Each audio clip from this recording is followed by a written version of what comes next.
Presidential Libraries, History Uncovered, visits the John F. Kennedy Presidential Library in Boston and explores the life and career of our 35th president. Yes, Ms. Gray? President, your speaking of historians induces me to ask you this. Most former presidents have put their official papers in libraries in their home states where they are not readily available to scholars and historians who come here to work with the Library of Congress and other agencies here. Have you decided where to put yours, and would you consider putting it in Washington? Yes, I'm going to put it in Cambridge, Massachusetts.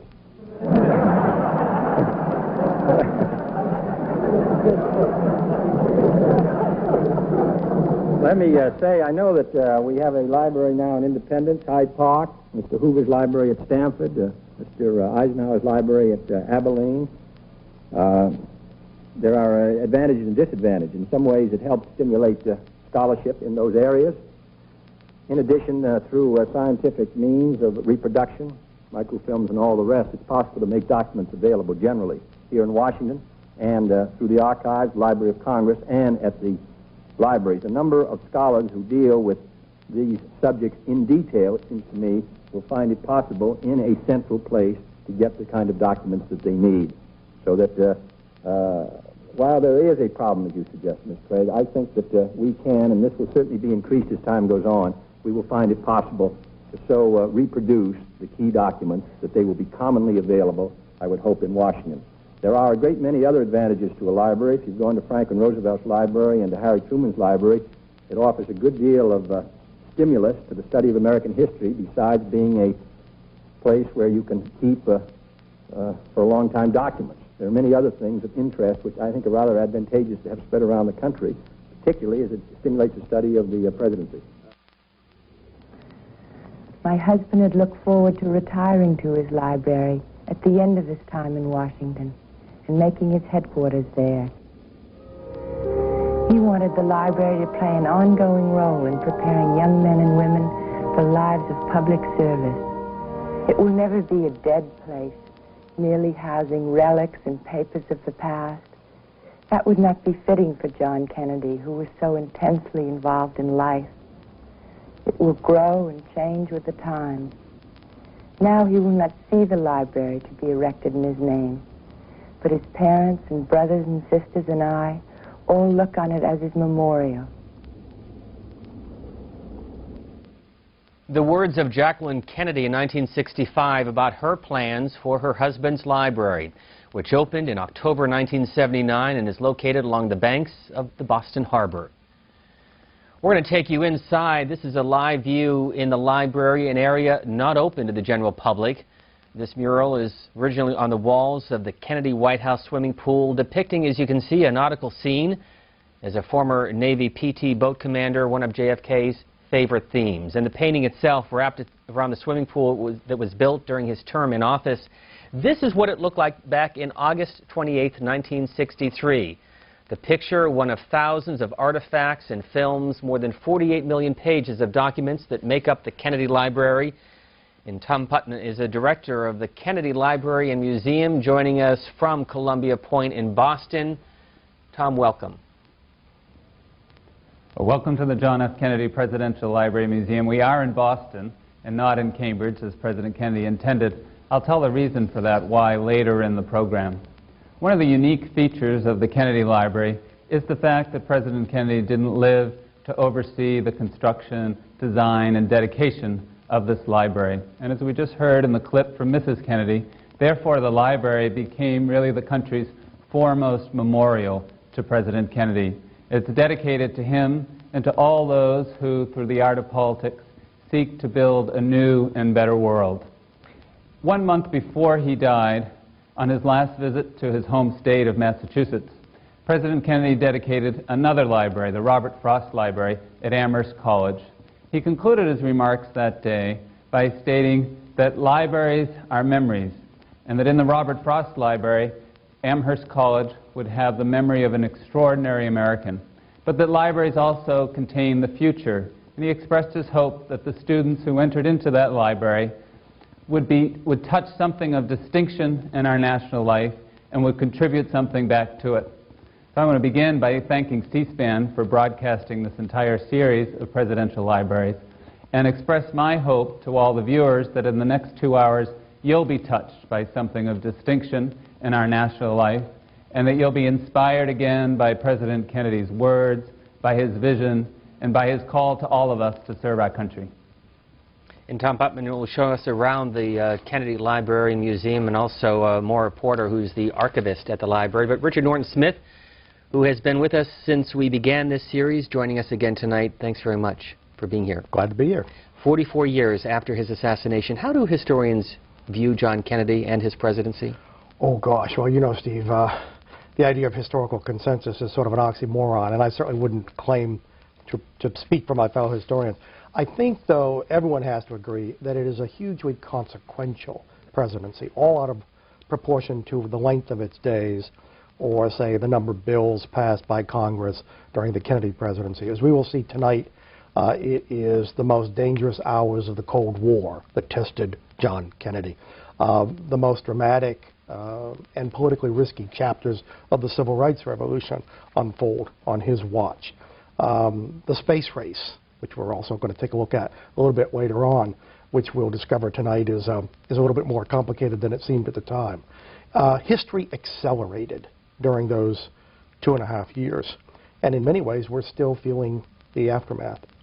But as somebody who grew up in a political family, as we're going to see tonight, thought originally that he was going to be a writer, how did he view the presidency? How did he view the office? Well, I think John Kennedy was of a generation that really revered the presidency. And John Kennedy is a transforming president in how he changed popular attitudes toward the presidency. Forget how long he was president. There is no doubt that after John Kennedy's presidency, people expected something differently from the man in the Oval Office. Much of that, of course, came about through his mastery of television. One of the things we're going to see this evening is the paradox of the modern presidency, that as much as presidents and White Houses try to shape images, particularly on television, they react to images on television just as much. And we're going to look at some of those images. You're seeing some of them on the screen. But back in 1956, when he was still in his first term in the U.S. Senate, this personal profile of John Kennedy, 1956. It's a great pleasure to welcome the personal profile, Senator John Fitzgerald Kennedy of Massachusetts. Well, it's a great pleasure to be here, and I appreciate those kind words. Well, Senator, before we get into questions about politics and what may happen to the Democratic Party in the next election, let's go back for a moment to the early 1940s when you were in the Solomon Islands skippering of a PT boat. Now, in those days, did you think that when the war was over you'd go back to writing, or did you think you'd have a political career? Well, as a matter of fact, I wanted to go back to writing. I had an older brother who had been a delegate to the Democratic Convention in 1940 at the age of 24, who I thought would be a politician. Well, he was killed as a flyer in Europe, and when I came back, I went to work first for a newspaper, the Chicago Herald American, and then I worked for INS for a while. And then the congressional seat where I lived became vacant, and I ran then, and was elected, and now I'm a politician. Well, now you headed the special committee, Senator Kennedy, to honor distinguished senators of the past 5. How did you go about selecting them? Well, the committee was set up really in order to attempt to remind people and the senators of what great men we've had in the past and those qualities which make a great senator. Of the 5 men that we picked, Clay, Calhoun, Webster, interestingly enough, all contemporaries and probably known as the great triumvirate, the greatest senators that ever served in the Senate. And 2 from the 20th century, George Norris, the great progressive from Nebraska, and Taft, who was a spokesman for the conservative movement. And the 4 out of the 5 were the top 4 out of the 5 choice of the, we picked, La Follette and Taft, though George Norris and La Follette ran neck and neck. And 4 out of the 5 that we picked were the top 4 out of the 5 choices of the historians and of the senators. And the 5th man, Senator Taft, was the #1 choice of the senators, and within the first 10 of the historians. Well, Senator Kennedy, in American folklore, the good man always wins. The courageous man comes out on top. But that certainly is not true of some of the men who are depicted in your book, Profiles in Courage.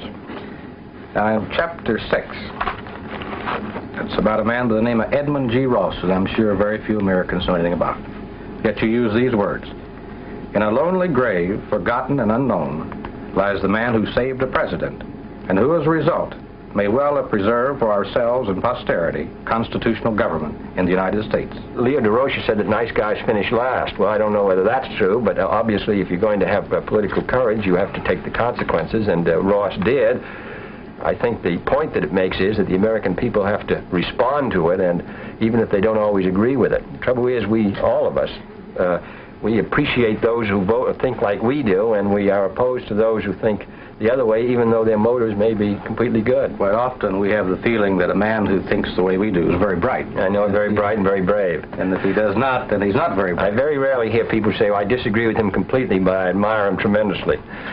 When you talk about political courage, you mean somebody who's willing to go against the wishes of his constituents for what he considers the best interests of the country. Well, a lot of times the constituents at first don't appreciate that, and they may defeat him. What do you consider the #1 problem we have today in the field of foreign relations? I think the #1 problem, of course, is to win the support of all of the people who as of today are uncommitted, particularly in Africa, the Middle East, and Asia, who are maintaining a neutral position between the Soviet Union and ourselves. And this power, this desire to be free and run your own destiny is the best weapon we have. It is certainly the thing that is going to cause the greatest discomfort to the Soviet Union, this feeling in Hungary and Poland and East Germany and Lithuania and Latvia and Estonia, the desire of these people to be independent and to have the communists out of their government. That is the best force we have. It's the best force within the Soviet Union itself, people who don't want to be held down by a totalitarian system, so that we have to support that force in the West, in Africa, in Asia, behind the Iron Curtain. How we do that is, to me, the great problem that we have in the UN and out of it. But I think that's where we have to direct ourselves. And we have to hew the line of supporting the desire of people to be independent against the Soviet Union and against those of our allies who occasionally may have transgressed. But that's a difficult job. It's easy to be against one communist imperialism, but when it's rather difficult sometimes when our friends are involved. But that's, I think, the position we have to take. I'm sorry, Senator, but our time's run out. No, it's a pleasure to be on here with you. Our pleasure on having Senator John Fitzgerald Kennedy of Massachusetts here in Washington on Personal Profile. Richard North-Smith, 2 points from that. First of all, Profiles in Courage became a theme in his 1960 campaign. Did John Kennedy, in your mind, have personal courage, political courage? Well, he certainly demonstrated personal courage in the war, and indeed combating the many illnesses that were his lot throughout life. Political courage, yeah, I think we're going to see tonight a trajectory to his presidency, particularly on the issue of civil rights.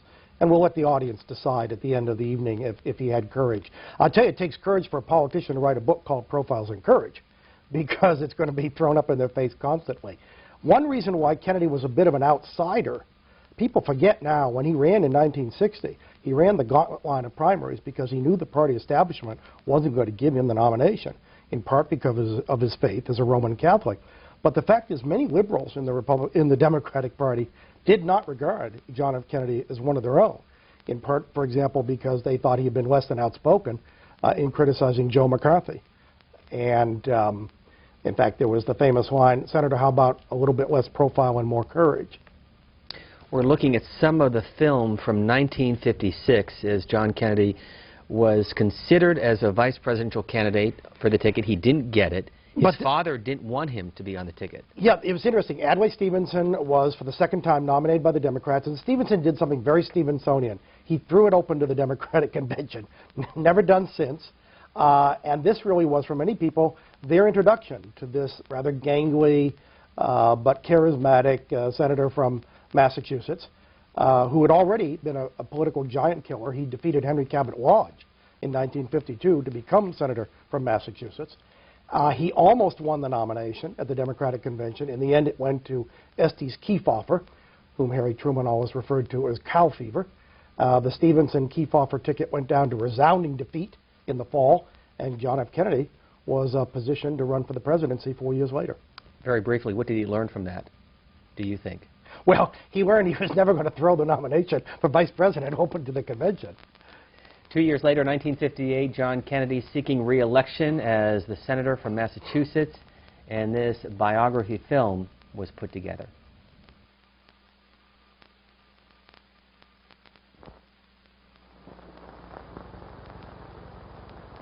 We present the United States Senator John F. Kennedy story.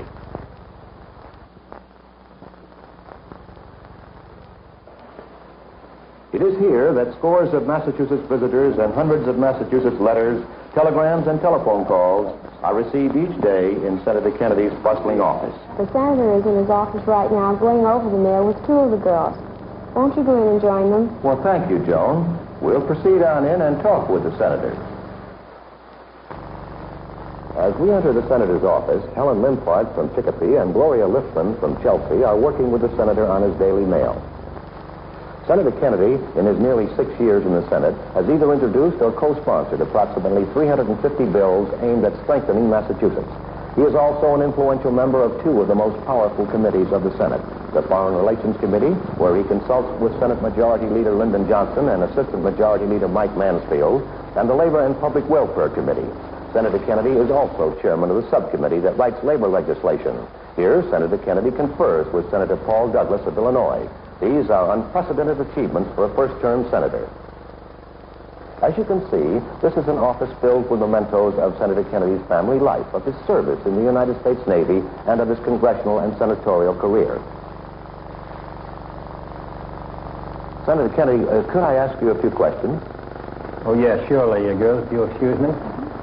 Senator, won't you tell us about some of the interesting objects surrounding you here? Yes, I'd be glad to. This, of course, is a picture of my wife, Jackie, and my daughter, Caroline. Up here we have a picture of former President Truman and a letter from him. And then here we have a picture of former President Hoover. I was chairman of the Subcommittee on Reorganization, which considered all the Hoover Commission recommendations. We passed about 30 of them in the Senate, and he expressed his appreciation, as I believe it's done a good deal for economy. This is a model of a PT boat on which I served, PT 109, in which I served during the war. And of course, this is the Democratic donkey. What about that coconut on your desk? That's a rather interesting object.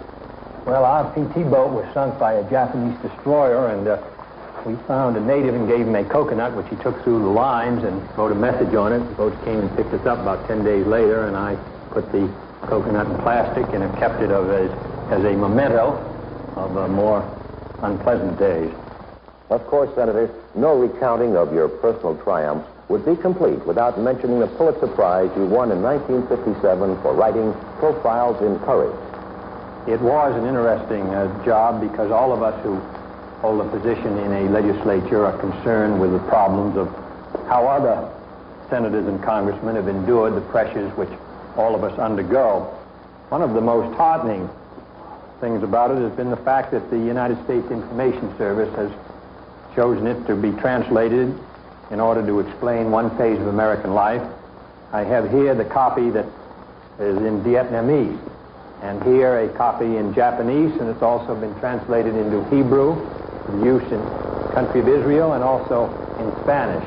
And I have here a letter from George Allen, which came this summer, the head of the United States Information Service, in which he says that Profiles in Courage has proved to be exceptionally effective in promoting a clearer understanding of American statesmen among our foreign audiences. And of course, that's been one of the very beneficial things which have sprung out of the book. Thank you, Senator, for letting us visit with you here in your office. Now may we meet the rest of your family. Yes, I'll take you to my house and I'll introduce them to you. Thank you very much, Senator Kennedy.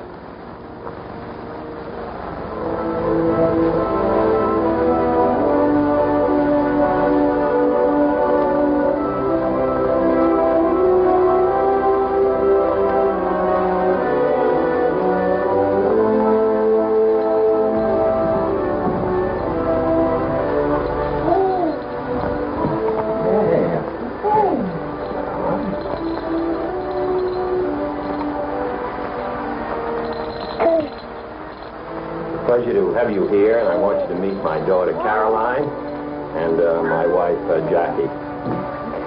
How do you do? I'm glad you had a chance to see something of the Senate, and now to see our house where we've lived a year, and since Caroline was born. And I look forward to meeting all of you this fall as soon as the Senate is out, and we'll be back in Massachusetts.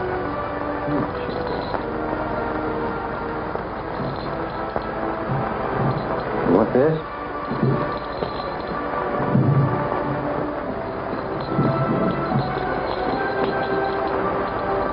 Thank you very much for coming to see us, and we'll look forward to seeing you in very shortly.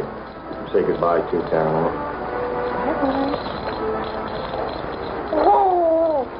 That's good. This has been a visit in Washington with your United States Senator John F. Kennedy. In this great city, aglow with tributes to America's past, is being written America's future. The authors of that future will, in a large part, be the 98 members of the United States Senate. The Senate's members must understand thoroughly both foreign policy and the day-to-day economic and social problems of the people they represent. They must be men of stature, courage, and ability. Such a man is John F. Kennedy. He serves Massachusetts with distinction in the United States Senate.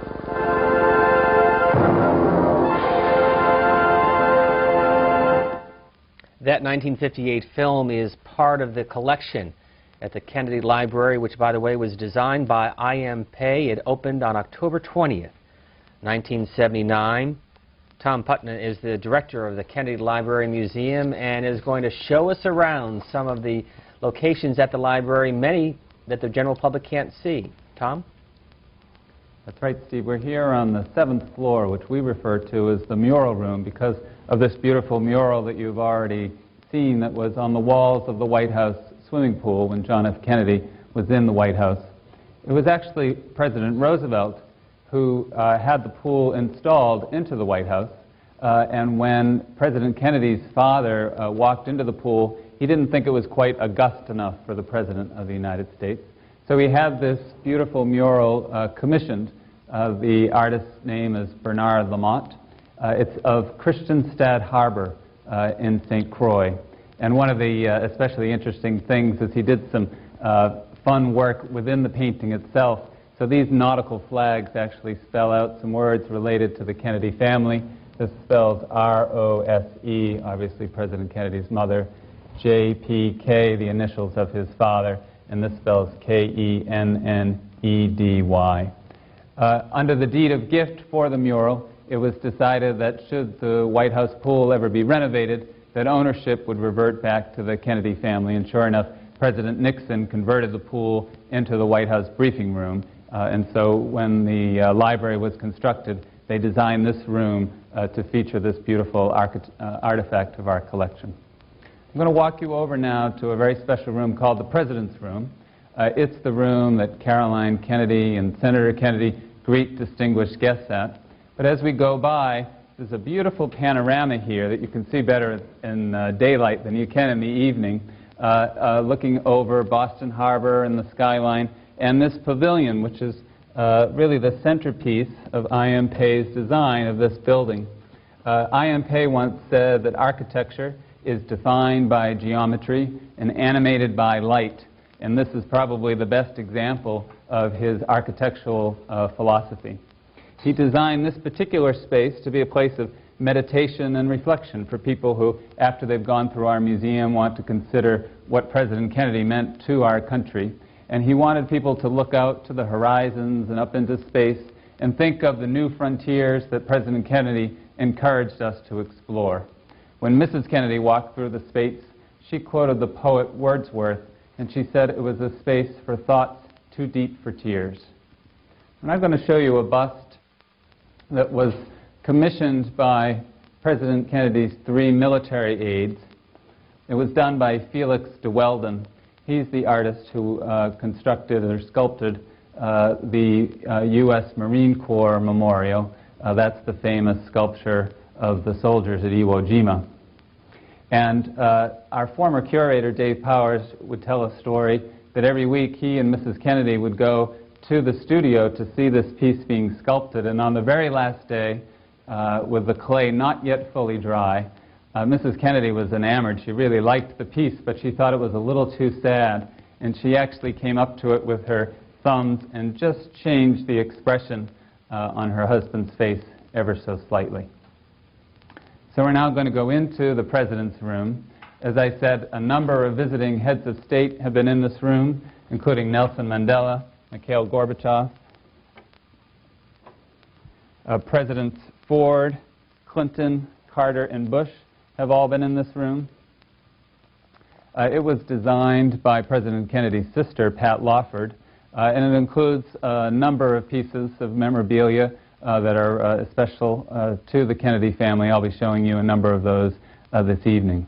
But related to those interesting clips we just saw with then Senator Kennedy, we actually here have the coconut shell that he used to save himself and his crew of the PT-109. It's really one of those just unbelievable artifacts. When students come into the building, it's usually the thing that they most gravitate to, because really, if you think of it, this small piece of coconut shell in many ways changed the course of world history. We also have a number of photos throughout the room of family members, and we thought we would highlight this one of Joseph P. Kennedy, Jr., President Kennedy's older brother. President Kennedy and he were very competitive as young kids. There's the story of them when they were young boys playing chicken, riding their bikes right one-on-one, and Joseph P. Kennedy, Jr. thought that his younger brother would turn off at the last minute, but President Kennedy didn't do that, and he ended up with 28 stitches. Here we have a portrait by the artist William Draper. It's one of 3 portraits that President Kennedy sat for while he was President of the United States. He's wearing his Speak Club tie. He attended Harvard University, as did his brother, and they both were members of the Speak Club. And so what we wanted to show you is this incredible document that really is the document that helped launch John F. Kennedy. It's a handwritten copy of his inaugural address. And you can see in this very top sentence that he's actually working out that very famous phrase, ask not what your country is going to do for you, ask what you can do for your country. As we all know, he tightened it later and got rid of those words going to and just had it say, ask not what your country can do for you, ask what you can do for your country. It was the master sentence of the speech. And again, Steve and Richard really helped launch his presidency. Tom Putnam, thank you very much, and we're going to check in with you during the course of the evening. And let me also remind our audience that if you want to look at this and other materials, you can go to our website at cspan.org and click on Presidential Library's History Uncovered. More from the library itself. We began, Richard Norton Smith, by talking about his early years in the Senate. But let's now move into his presidency, focus on 3 of the major issues that he dealt with. Later we'll look at the space program. We'll also look at civil rights. But the Cold War, which obviously he inherited from the Eisenhower administration and dealt with during his 3 years in office. You know, it's interesting. There was an incredibly dramatic shift on Inauguration Day, 1961, the oldest president giving way to the youngest president. But there was also, behind that stylistic shift, there was really a consensus.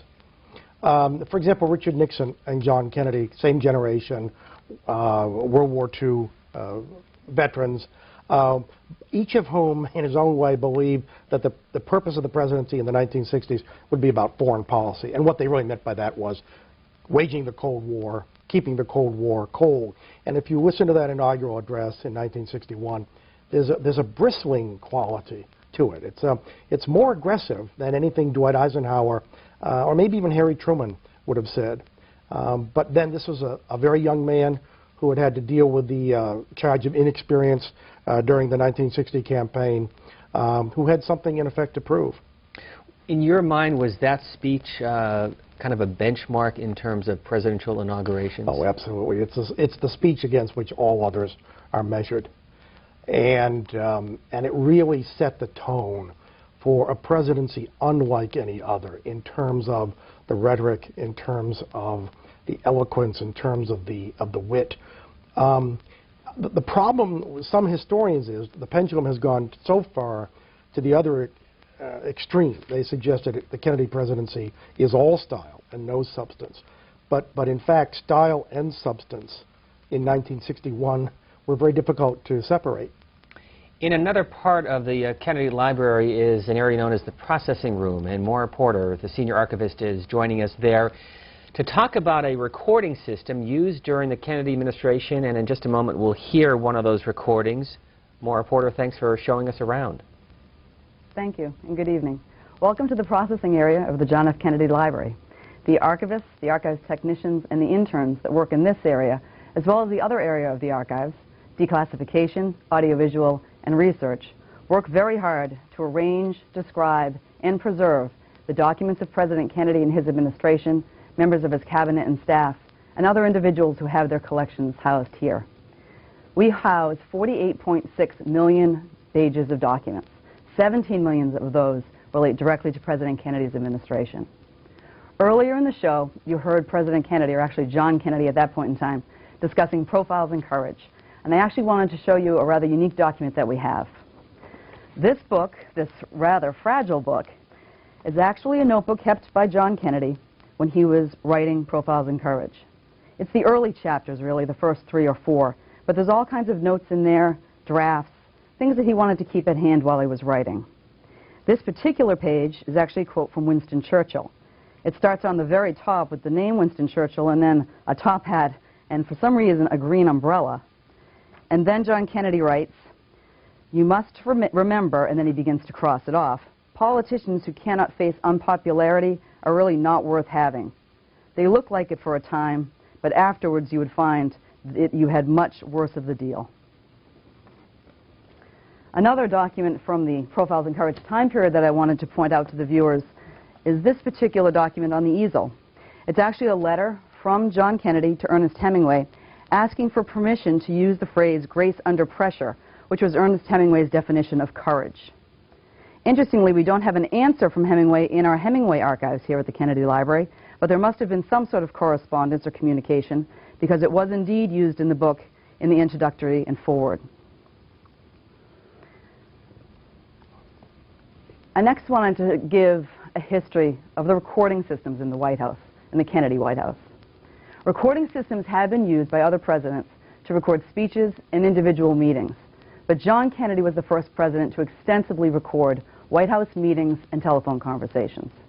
This recording system was a closely kept secret. Even his closest members of his cabinet and staff were unaware of the system's existence and were more than a little surprised when the existence became known in 1973. Robert Bauch, a Secret Service agent, installed an analog reel-to-reel system in the White House in July of 1962. It was installed in the Oval Office and in the Cabinet Room. This was not a voice-activated system. It needed to manually be turned on and off. There was a switch in the Oval Office at the President's desk, in the Oval Office at the small table between the couches, at Evelyn Lincoln's desk, the President's secretary, outside the Oval Office, and in the Cabinet Room. In total, over 300 different meetings from the White House years during the Kennedy administration were recorded using that analog system. In addition, there was called the dictaphone system. And on the table here, we actually have President Kennedy's personal dictaphone. This one would have been kept in the Oval Office behind his desk, and he would have used it actually to record different memoranda or letter that he wanted his secretary to write and type up for him. But there was another dictaphone in place, probably in the Evelyn Lincoln section, which recorded telephone conversations. 175 telephone conversations were recorded during the Kennedy years. On an ending note, Robert Bauch, the Secret Service agent that installed the system, the analog system, in July of 1962, he personally dismantled that system on November 22, 1963, after learning of the President's death. The dictaphone system, however, stayed in place and was used by President Johnson when he took over the West Wing. Richard Norton Smith, a little perspective on these recordings from Roosevelt to Nixon, presidents recording conversations. From your standpoint as a historian, how important are they?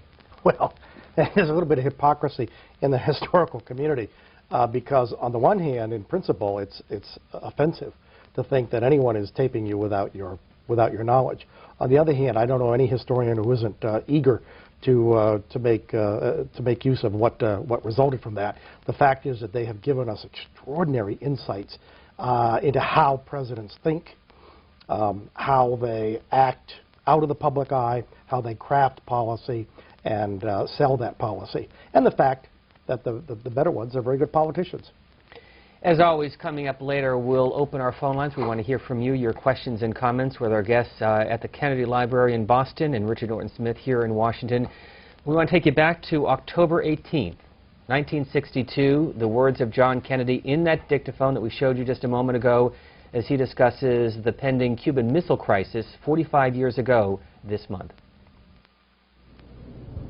Secretary McNamara, Deputy Secretary Kilpatrick, General Taylor, Attorney General, George Ball, Alexis Johnson, Ed Martin, George Bundy, Ted Soren. During the course of the day, opinions had obviously switched from the advantages of a first strike on the missile site and on Cuban aviation to a blockade. Dean Atchison, with whom I talked this afternoon, stated, while he was uncertain about any of the courses, stated the first strike as being less likely to produce, being most likely to achieve our result and less likely to cause an extreme Soviet reaction. That strike would take place just against the missile site. When I saw Robert Lovett later after talking to Gromyko, he was not convinced that any action was desirable. He felt that the first strike would be very destructive to our alliances. The Soviets would inevitably bring about a reprisal, that we would be blamed for it, and that particularly if the reprisal was to seize Berlin, that we would be regarded as having brought about the loss of Berlin with inadequate provocation, they having lived within intermediate range ballistic missiles for years. Bundy continued to argue against any action on the grounds that there would be inevitably a Soviet reprisal against Berlin, and that this would divide our alliance, and that he would bear that responsibility. He felt we'd be better off to merely take note of the existence of these missiles and to wait until the crunch comes in Berlin and not play what he thought might be the Soviet game. Everyone else felt that for us to fail to respond would throw into question our willingness to respond over Berlin, would divide our allies and our country, that we would be faced with a crunch over Berlin in 2 or 3 months, and that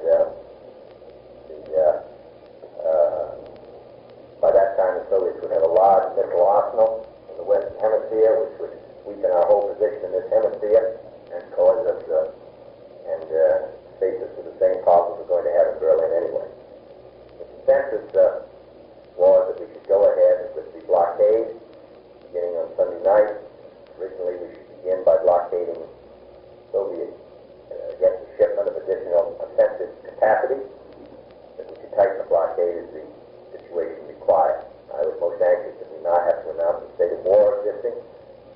It would obviously be bad to have the word go out that we were having a war, rather than with a limited blockade for a limited purpose. It was determined that I should go ahead with my speeches so that we don't take the cover off this and come back Saturday night.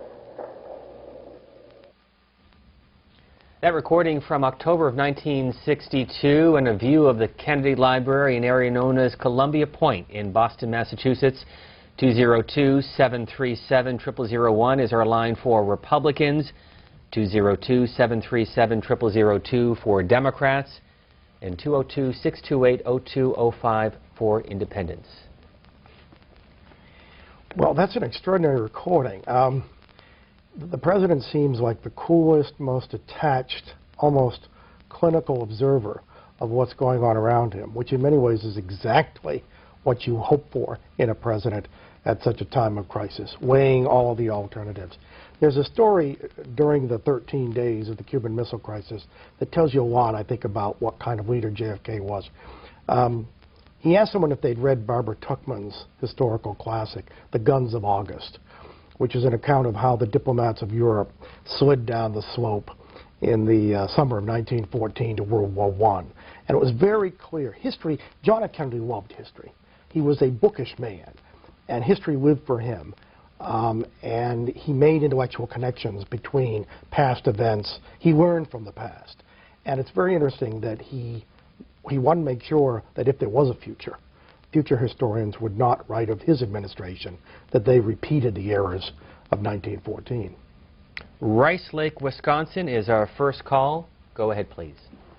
Yeah, I'm calling about the Kennedy assassination, and what I'm wondering is, why do you think it is that we have to wait until 2039 until the government will open up the files on the case?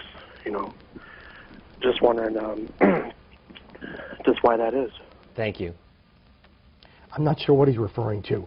I know that in recent years there have been a number of government investigations, House investigations, re-examining, for example, the Warren Commission report, that there was an initiative several years ago to gather, I think, millions of documents pertaining to the assassination. They have been released. I'm not sure what the caller is referring to in terms of a 2039 deadline. We'll go to Silver Spring, Maryland next. Good evening. Hi, I wanted to ask a question of Professor Norton. I'm reading a book called Jack and Lem about Kennedy's best friend, a very unusual guy named Lem Billings. And I know he has materials and an oral history at the library. He's Kennedy's best friend throughout their whole life, from prep school on until he was killed, and then with his family afterwards. And yet very little seems to be actually known about this guy. And so I wondered what they thought at the library of this very unusual relationship with a man who was gay. Thank you, caller. Well, actually, I think you should ask the people at the library what they think about him. Lem Billings is a very interesting figure, in some ways a surprising figure. I think the friendship that he had with John Kennedy illustrates again the dangers of stereotyping any historical figure. But I'd like to hear as well what the folks at the library have to say about Lem Billings. We're going to also hear from Ben Bradley in a recording that he did for C-SPAN as we look at some of the home movies. How easy or difficult is it for any president to make friends once you're in the White House? That's a great question. It's very difficult. I think JFK said at one point, you know, you make your friends before you become president. Harry Truman famously said, if you want a friend in Washington, get a dog. John F. Kennedy was an unusual man in a number of ways. That remember, as he talked about being a journalist himself. He understood what journalists do. He liked reporters. He liked being around reporters, and he managed to be friends socially with a number of reporters, which of course didn't keep him from complaining when he didn't like what they wrote about him. Let's go back to Maura Porter, who is inside the Kennedy Library. We want to share with you some of the documents related to the Cuban Missile Crisis. Hi, sorry to interrupt the flow of the phone calls, but I'm going to return everyone back to the Cuban Missile Crisis time period in 1962. I wanted to show two doodles made by President Kennedy. Doodles really is a misnomer. It probably should not have been called that, because although President Kennedy did doodle, he doodled sailboats, he doodled arrows, he doodled boxes, he doodled circles. It also is a collection of notes that were taken during specific meetings and were saved. This particular one on the left-hand side of the yellow-lined paper is from October 25th, 1962, right in the middle of the missile crisis. And he is writing the word missile, veto, missile, missile, missile, Soviet ship, barrier, which is actually a reference to coming up to the Cuban barrier or the blockade, Groznyj, which is one of the Cuban, one of the ships approaching the blockade, camouflage, missile contingency, and then Minnow up the top is interesting. Minnow would have been the head of the FCC, and then they would have actually been doing radio broadcasts to Cuba and to Central and South America, so that's probably a link to that. On some of the doodles, you really can't place exactly where in the meeting he said something, but it is an interesting insight into his personality during a very specific time and a very specific meeting. The doodle, for lack of a better word, on the left-hand side is the word consensus, consensus, consensus. And although we do know it took place during the Cuban Missile Crisis, we do not have an exact date on this. The word consensus clearly would have come up throughout the missile crisis. There's a very interesting story from the book Johnny We Hardly Knew Ye, written by two, if you're going to use the words best friends, they certainly would be in that category of Kenneth O'Donnell and Dave Powers. In the book, Kenny relays the story that saying to the president, I know that you want a consensus coming out of the ExComm about what we should do in Cuba, but what if you don't get one? And the president says, well, really the responsibility, no matter what happens in the ExComm, lies with me. And he goes on to tell an anecdote involving President Abraham Lincoln. Lincoln called for a vote in the cabinet.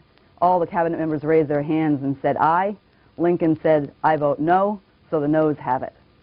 So clearly President Kennedy knew that all the weight of this, no matter what was coming out of his advisors' rooms, was all going to be on his shoulders. There's also an object here, one of the artifacts, that is in a totally different area of our library, different from the documents.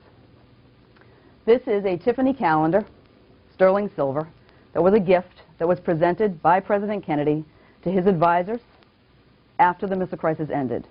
As you can see, the dates of the Missile Crisis, the, quote, 13 days, unquote, are actually etched a little bit deeper, starting on the 16th and working to the 28th. This particular calendar was actually given to Jacqueline Kennedy. He gave it to approximately 30 staff members. Jacqueline Kennedy received one for being an advisor to him, and also Evelyn Lincoln, his secretary. So two of the people that received them were actually women.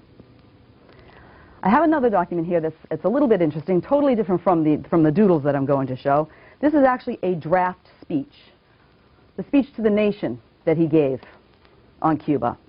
What's interesting about this is we're turning back to his handwriting, which can be extremely difficult to read. In this case, he actually has the word armed attack. He goes to write the word threat, and then he crosses it out. And then he goes and writes the word breach. Interestingly, he doesn't use the word threat, and he doesn't use the word breach at all. He actually uses the term maximum peril. So he ends up going with a totally different version, and this is an earlier draft. This page, the president crosses out the word blockade and uses the word action. And he actually did keep that word.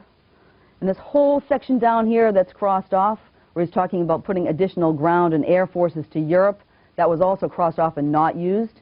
Looking at the speech, he probably did not want to stoke the fires even more by bringing up Europe and armed air. It probably seemed a little too forceful at that point in time.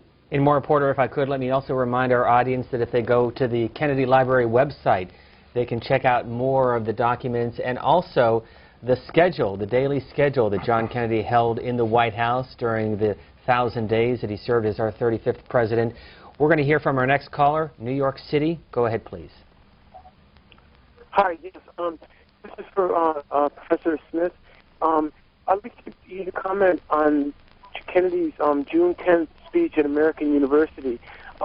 You were talking earlier about the style and substance, and Kennedy is often charged with being more style than substance.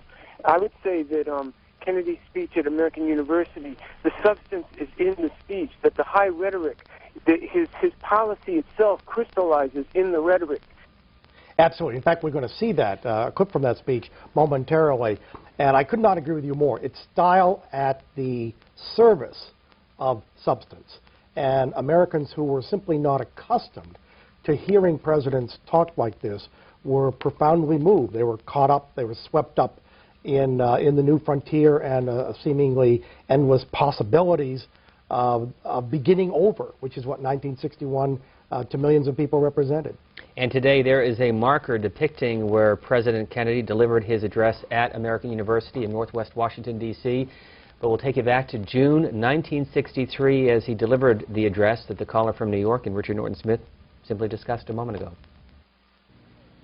I have therefore chosen this time and place to discuss a topic on which ignorance too often abounds and the truth too rarely perceived. And that is the most important topic on earth, peace. What kind of a peace do I mean, and what kind of a peace do we seek? Not a Pax Americana, enforced on the world by American weapons of war. Not the peace of the grave or the security of the slave. I am talking about genuine peace, the kind of peace that makes life on earth worth living, the kind that enables men and nations to grow and to hope and build a better life for their children. Not merely peace for Americans, but peace for all men and women, not merely peace in our time, but peace in all time. First, examine our attitude towards peace itself. Too many of us think it is impossible. Too many think it is unreal. But that is a dangerous, defeatist belief. It leads to the conclusion that war is inevitable, that mankind is doomed, that we are gripped by forces we cannot control. We need not accept that view. Our problems are man-made. Therefore, they can be solved by man, and man can be as big as he wants. No problem of human destiny is beyond human beings. Man's reason and spirit have often solved the seemingly unsolvable, and we believe they can do it again. And second, let us re-examine our attitude towards the Soviet Union. It is discouraging to think that their leaders may actually believe what their propagandists write.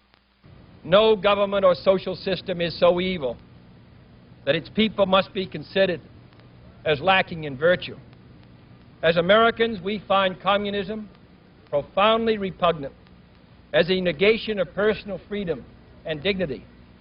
But we can still hail the Russian people for their many achievements in science and space, in economic and industrial growth, in culture, in acts of courage.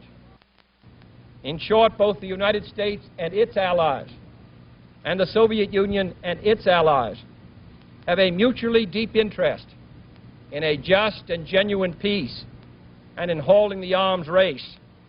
Agreements to this end are in the interests of the Soviet Union as well as ours, and even the most hostile nations can be relied upon to accept and keep those treaty obligations, and only those treaty obligations, which are in their own interest. So let us not be blind to our differences, but let us also direct attention to our common interests and the means by which those differences can be resolved. And if we cannot end now our differences, at least we can help make the world safe for diversity. For in the final analysis, our most basic common link is that we all inhabit this small planet. We all breathe the same air. We all cherish our children's futures. And we are all mortal. And it was 4 months after that speech, October 1963, that President Kennedy signed the historic nuclear test ban treaty. You know, Steve, there is a trajectory to the Kennedy presidency, and I think that illustrates better than anything else. Less than a year after mankind had stared Armageddon in the face, the United States and the Soviet Union had learned from that crisis and had pulled back from the window wedge of nuclear annihilation. We not only turned a page, we turned a corner, and I think that's John Kennedy's finest hour. Tom Putnam, your reaction to that recording and that film from October of '63? Oh, well, I agree with what Richard just said, and Mara invoked Abraham Lincoln. I think I might as well, that in that speech, he really spoke to the better angels of our nature. And one thing that was especially interesting is that Nikita Khrushchev decided to allow the Voice of America to play that entire speech in Russian translation to the Soviet people. It was really an olive branch to them. And as Richard well knows, it was helped spark the signing of the Limited Nuclear Test Ban Treaty. I think both, that was a difficult fight, both amongst the American people and to get the Soviets to sign, and this speech helped trigger that important signing. We're going to talk about some of the documents in just a moment, but directly behind you, one of, I think you had said earlier, 3 paintings done during his term in office? There are only 3 portraits that he sat for live, so the others were done either from photographs or from memory. But this portrait he actually sat for the artist William Draper. We have a couple of documents, interesting documents here. As you know, presidential libraries continue to open new documents, and this just gives an indication of the types of foreign policy issues that were going on. And what's so interesting about them is that really, in many ways, these documents could have been written today. One interesting thing in the corner is They're signed off. They've just recently been declassified, and it's my colleague Mara Porter downstairs who oversees that system for us. So it's her initials in the corner. After these have been sent to the CIA, they're CIA documents. They were requested by a researcher. So our archivists, as they're processing them, send them out to these various agencies for review. And again, I won't go through all of the details, but what these two documents are pertaining to is situations in Iraq between the Iraqi people and the Kurdish people who are wanting more autonomy. And I could go through the pages, but there are references to the influence of Iran, the influence of the Soviet Union. It talks about the Ba'athist Party, which had just taken power, obviously the party that was recently removed from power in Iraq. So it shows that the work that goes on at these libraries really can help inform current debate. And very briefly, if you take out some of the players from 1963, it seems to be relevant in 2007. Absolutely. And obviously, it's the type of history that any foreign policy person needs to know, needs to understand the long and deep history of the countries that we're involved in as our foreign policy. Next call from Bradenton, Florida. Go ahead, please. Yes, thank you so much for C-SPAN, and thank you for this wonderful program. Mr. Smith, two quick questions. Number one, the very first question that you were asked this evening concerning President Kennedy's place in history, and you said, well, it's hard to find consensus among historians. And yet, over at least the last 30 years, President Kennedy has been rated in the top 10 in those surveys of historians. So I'm surprised that you said that, number one. And then number two, in the question concerning where he exhibited some political courage, and you mentioned, well, civil rights, and yet during the Cuban Missile Crisis, his State Department advisors, military advisors, as well as the wise old men, were begging him, almost forcing him to call for a military strike against Cuba, and telling him that if he did not do this politically, the Democrats would be finished in the midterm elections of 1962, which to me demonstrates enormous political courage. Thanks for the call. I don't agree with anything, disagree with anything he said. I made the reference to the Barbara Tuchman book, in fact, I mean, very much along those lines. In terms of historians' polls, there are polls that are all over the place. What I was referring to earlier is there is a school of revisionist historical thought that I think has frankly swung the pendulum too far in its criticism of Kennedy as either a hawkish, cold warrior or conversely as someone who gave away the store, for example, trading the Turkish missiles quietly in exchange for the Cuban missiles. But I quite agree with the thrust of your call. I think that John Kennedy deserves to be ranked high and, above all, is a historically significant president. We'll take a call from Effort, Pennsylvania. Go ahead, please. Oh, yes, sir. You just brought up my question, which was about the Jupiter missiles being removed from Turkey. I wanted to know, what was the incentive that the Soviets had to keep such a deal secret, and how was it kept secret in Washington for so long? That is an astonishing question. I mean, your question, I don't know the answer to that. I cannot imagine that happening today. That is to say that secret, particularly between these mortal enemies, could be kept. Tells you something about Nikita Khrushchev as a man. Edinburgh, Pennsylvania. Good evening. Good evening to you, Steve. I remember when you were back in northwestern Pennsylvania a few years ago. I just wanted to comment on the fact that in watching some of the archive footage and so forth, and watching the program, how seemingly scholarly the President Kennedy was, versus what you see today with the current administration. It seems as though there's an intellect that you see in Lincoln and Kennedy that is lacking today. Thank you, caller.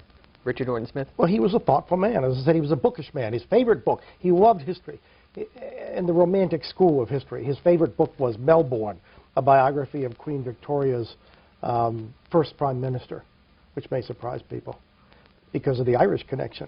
John Kennedy's a very complex man. Part of him was as Irish as can be. Part of him was a cool English aristocrat. It was no accident that Winston Churchill became an honorary citizen of the United States during the Kennedy presidency. This next piece of tape, it's only about 45 seconds, but it is a phone conversation that President Kennedy had in March of 1963, and as you can hear, rather upset at the poor performance of the U.S. hockey team that year. Dave? Yes. How are you? Dave, I noticed in the paper this morning where the Swedish team beat the American hockey team 17-2. Yeah, I saw that. Christ, who are we sending over there? Girls?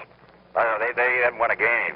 I know it. I mean, who got them up? I don't know. I can check into it. God, we got some pretty good hockey players, haven't we? Yeah, well, I think better, yeah. I suppose they're all playing in their college teams, are they, or something? I'd like to find out whether it was done, under what, who sort of sponsors it, and what kind of players they've got, because I think it's a disgrace to have a team that's 17-2. That's about as bad as I've ever heard, isn't it? And they've been beaten by everybody by scores almost equal to that. Yeah, so it's, obviously we shouldn't send a team unless we can send a good one. Will you find out about it? Let me know. I'll find out about it. Let me know.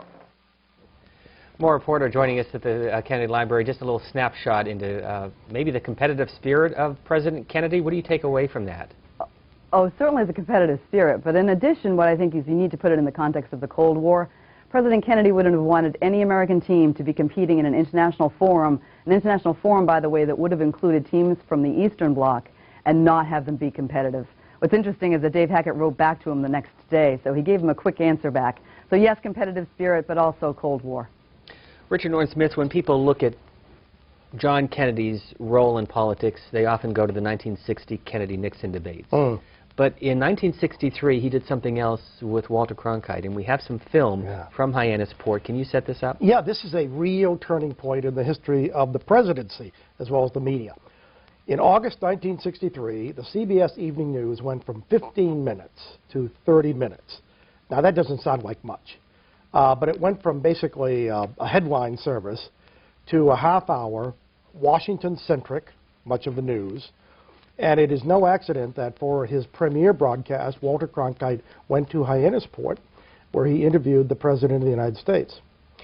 Because the Kennedy presidency, remember, that's the time when print journalism yielded pride of place to television, with enormous consequences on the presidency ever since. Who was his media advisor, or was he his own media advisor? You know, he had a very skilled press secretary in Pierre Salinger.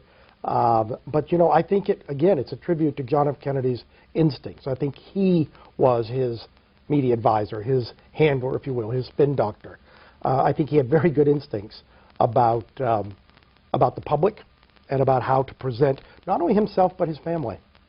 The historical parallel is Teddy Roosevelt. 60 years earlier, another young war hero with a glamorous family who takes advantage of the mass media. There's some real parallels between TR and JFK, I think.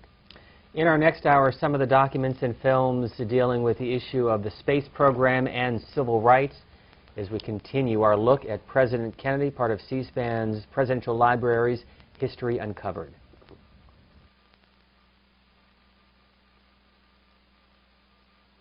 You're watching C-SPAN's Presidential Libraries, History Uncovered, a unique look at 12 of America's modern presidents, using rarely seen film and video, revealing a new perspective of these men. Tonight's program will continue in a moment, and you can watch this program in its entirety later here on C-SPAN at 11 p.m. Eastern, and hear more about tonight's president with additional audio recordings and interviews with noted historians. Tomorrow at 3 p.m. Eastern on C-SPAN Radio, XM Satellite Radio Channel 132. And for more historic footage and other exclusive materials, go online to our special website at cspan.org/presidential libraries. Next Friday, we'll be on location from the Lyndon B. Johnson Presidential Library in Austin, Texas. President Johnson was scrupulous about documenting the activities of his administration, secretly recording hundreds of hours of his phone calls and allowing a Navy film crew almost unfettered behind-the-scenes access to his administration. His wife, Lady Bird Johnson, a home movie enthusiast, also filmed many aspects of their personal life. We'll also take you into staff-only areas at the library to look at documents and artifacts collected from the library stacks and vaults. That's live next Friday at 8 p.m. Eastern on C-SPAN. There's so many people who have this idea of who I am, because I'm black. Sunday on C-SPAN's Q&A, Supreme Court Justice Clarence Thomas on his new memoir, My Grandfather's Son. Therefore, my view should be these things. And if I deviate from those, something is wrong with me. Justice Clarence Thomas, Sunday night at 8 Eastern on C-SPAN's Q&A. And more with Justice Thomas this weekend on C-SPAN 2's Book TV. Join guests at a book party from the home of Armstrong Williams. You can see that Saturday at 7 and 11 p.m. Eastern. Clarence Thomas on Book TV, Saturday on C-SPAN 2, and on Q&A Sunday on C-SPAN. And now we continue with the C-SPAN series Presidential Libraries History Uncovered as we visit the John F. Kennedy Presidential Library in Boston, Massachusetts, and explore the career of our 35th president.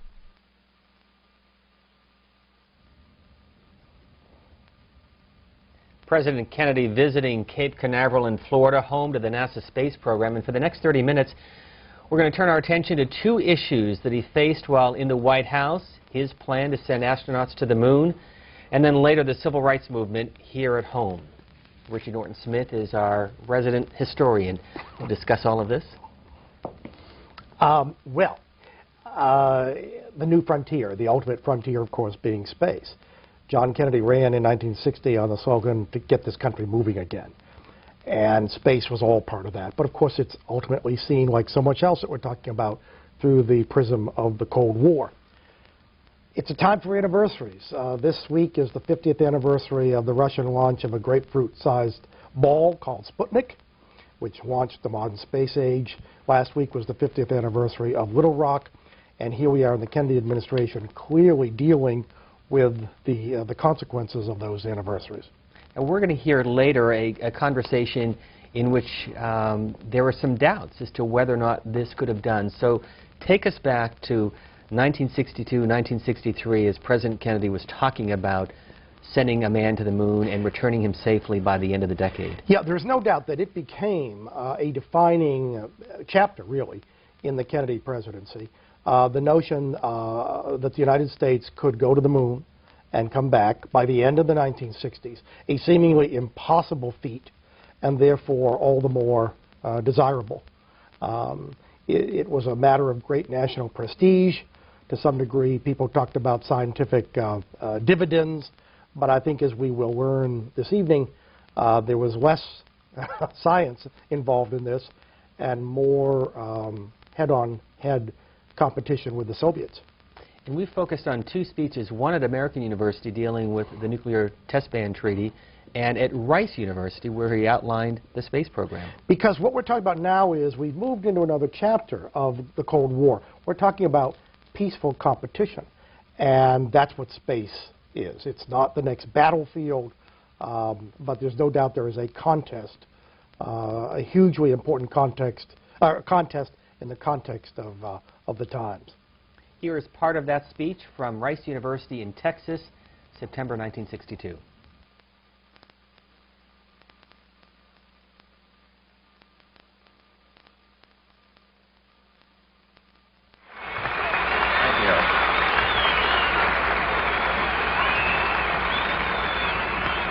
I appreciate your president having made me an honorary visiting professor, and I will assure you that my first lecture will be very brief.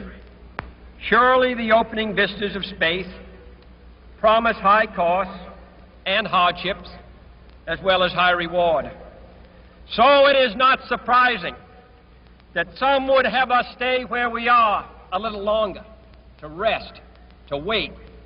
But this city of Houston, this state of Texas, this country of the United States was not built by those who waited and rested. But if I were to say, my fellow citizens, that we shall send to the moon 240,000 miles away from the control station in Houston, a giant rocket more than 300 feet tall, the length of this football field, made of new metal alloys, some of which have not yet been invented, capable of standing heat and stresses several times more than have ever been experienced, fitted together with a precision better than the finest watch, carrying all the equipment needed for propulsion, guidance, control, communications, food, and survival, on an untried mission to an unknown celestial body and then return it safely to Earth, re-entering the atmosphere at speeds of over 25,000 miles per hour, causing heat about half that on the temperature of the sun, almost as hot as it is here today, and do all this, and do all this, and do it right, and do it first before this decade is out, then we must be bold.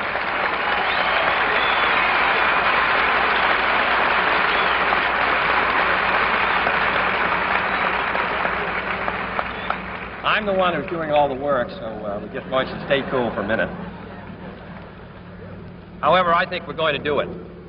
And I think that we must pay what needs to be paid. I don't think we ought to waste any money, but I think we ought to do the job. And this will be done in the decade of the 60s. It may be done while some of you are still here at school at this college and university.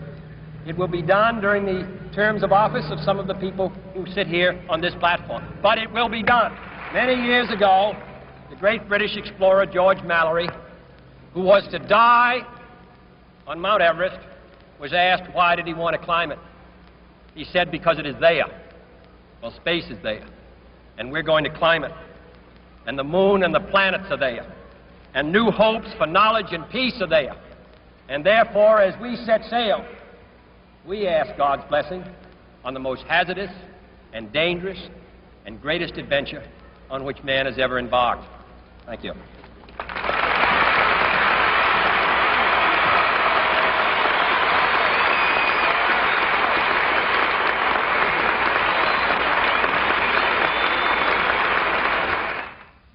That speech from September 9th, 1962 on the campus of Rice University, and now part of the exhibit at the Kennedy Presidential Library in Boston. Tom Putnam is the director of the library and museum. How important was this to his presidency? Well, I think once again we see him speaking directly to the American people and trying to bring out the best in the American people. And he loved that spirit of adventure in the sense that going to the moon could harness really the Americans' people's best talents and drive, and it was a goal that he set, and we indeed did meet it. I wanted to share the other. He was a great storyteller, and also in that speech he told the story about the Irish boys who would run through the countryside, and when they got to a wall that looked like they couldn't get over, they'd throw their caps over the wall, and then they had no choice but to get to the other side. And in his speech he said that he was throwing the United States cap over the moon, and that we would have to work together as a people to achieve that goal. Richard Norton Smith, as you watched John Kennedy in September of '62, and we often hear the line, comfortable in their own skin, often attributed to Ronald Reagan. Was John Kennedy comfortable with who he was? Yeah, and in fact it's interesting. People will often make comparisons. The two greatest communicators of the modern presidency, probably John Kennedy and Ronald Reagan. I think it's no accident they probably had the best sense of humor, which is just another word for a sense of perspective. And I think, yeah, you see a man, if you early in the program, you saw Senator Kennedy in 1956 in that first clip, a man not uncomfortable at all in this new and demanding medium of television. But here you see someone really reaching the peak of his form, someone who seems utterly comfortable, not only in his skin, but in his office. Tom Putnam, we're going to hear a conversation dealing with the NASA space program, but very briefly, as somebody who has studied President Kennedy and looked through the documents and the recordings, what strikes you about John Kennedy as a person? Oh, well, I think you'll hear it in this tape. I mean, it was very important to him that our country be the first to get to the moon. You know, he said he was interested in exploring space. He understood kind of all the general reasons why you would want to do that, but he wanted to be first. It goes back to my story earlier about he and his brother being so competitive. We heard it again in the hockey clip. We'll hear it again in this next tape. In this recording, which took place on November 21st, 1962, a year and a day before his assassination in Dallas, Texas, and he has the conversation with James Webb of NASA. I think this program is the top priority program of the agency. No, sir, I do not. I think it is one of the top priority programs, but I think it's very important to recognize on how you could get out beyond the Earth's atmosphere and into space and make measurements. Several scientific disciplines that are very powerful have begun to converge on this area. Jim, I think it is the top priority. I think we ought to have that very clear. Some of these other programs can slip 6 months or 9 months, and nothing is going to happen.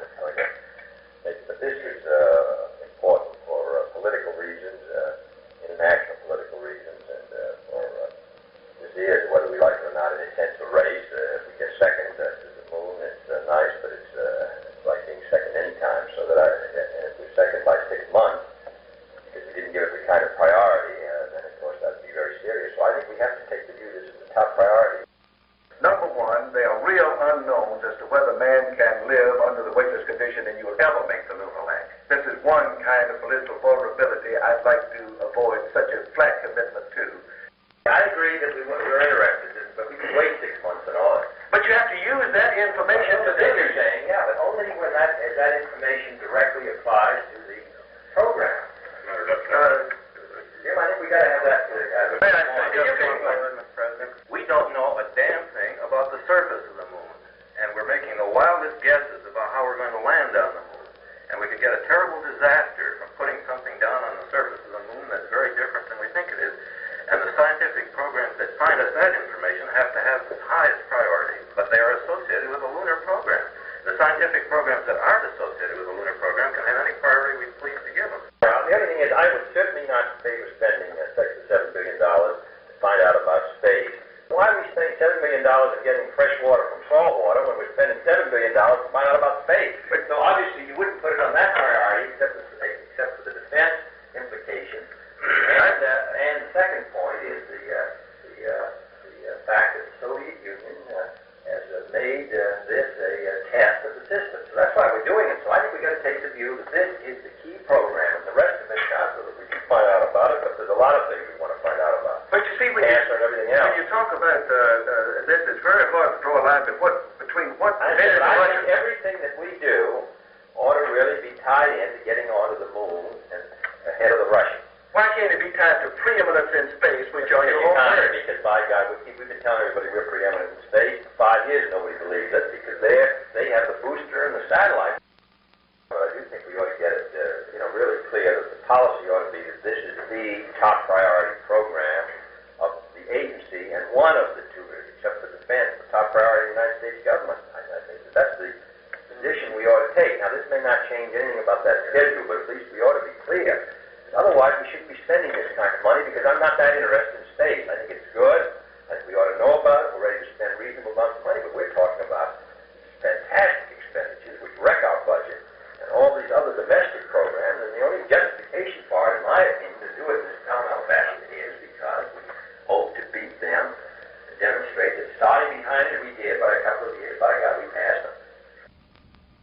Richard Norton Smith, 2 months earlier, he says, we're going to go to the moon, we're going to do it, and now you hear a debate in the Oval Office and even some questions by the President on how much it's going to cost. Sure. But, this is exactly what you want to be going on in the White House. That is not a genteel discussion. That is not even a debate. That's an argument. And it's fascinating that the President and those advising the President feel perfectly free to raise their voices and make their points. Anyone who's ever worked in the White House knows there is a syndrome that people will say, wait till I tell that guy outside the Oval Office, and they walk into the Oval Office and they become meek as a lamb. You don't want people to be meek as a lamb. You want people to feel that they can raise tough questions and that the President is knowledgeable enough to engage them in that kind of useful exchange, and that's exactly what we heard. Moore Porter is in the processing room at the Kennedy Library with some artifacts from that era. Richard, I totally agree with you. It's a fascinating tape. One of the artifacts we have here is actually a 1/8 scale model of the Gemini capsule. It was given as a gift, a Christmas gift in 1962 by McDonnell Aircraft Corporation. JFK had been out there in September as a visit, and this was their gift back to them. And this is a picture that you saw earlier of the President actually looking at the capsule, which was in January of 1963. Some people say he actually played with it.